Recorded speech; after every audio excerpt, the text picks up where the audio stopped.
Jagan master plan వేశాడన్నది Telugu Desam పార్టీని కొంతమంది feeling, అందరిది కాదు.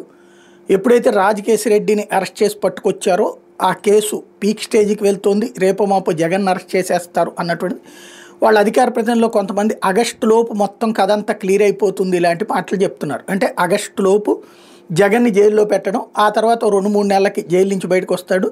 బట్ అతని పాత కేసులకు సంబంధించినటువంటి శిక్షలు నడుస్తే ఆ తర్వాత అతనికి బయటికి రాడు, ఇక వైఎస్ఆర్ కాంగ్రెస్ పార్టీ పని అయిపోయినట్టే అన్నటువంటిది బలంగా నమ్ముతున్నది తెలుగుదేశం పార్టీలోని ఒక వర్గం. అట్ ద సేమ్ టైం ఇంకొక వర్గం ఏమి నమ్ముతోందంటే విజయసాయిరెడ్డిని తనకు వ్యతిరేకంగా తయారు చేసినట్టుగా నటిస్తా తీసుకెళ్లి బీజేపీలో చేర్చడం ద్వారా జగన్ జోలికి రాకుండా ఎత్తులు వేస్తున్నారు. గతంలో ఎట్లయితే సుజనా వీళ్ళ నలుగురిని అవతలకు వెళ్ళినటువంటి సందర్భంలో ఎలా అయితే బీజేపీ సైలెంట్గా ఉందో, ఇక్కడ ఉన్నటువంటిది మీరు చూసుకోండి అని చెప్పిందో అట్లాగే జరగబోతోంది అన్నట్టు వాళ్ళ నమ్మకం. ఏది నిజం అన్నది భవిష్యత్తు తేల్చబోతోంది.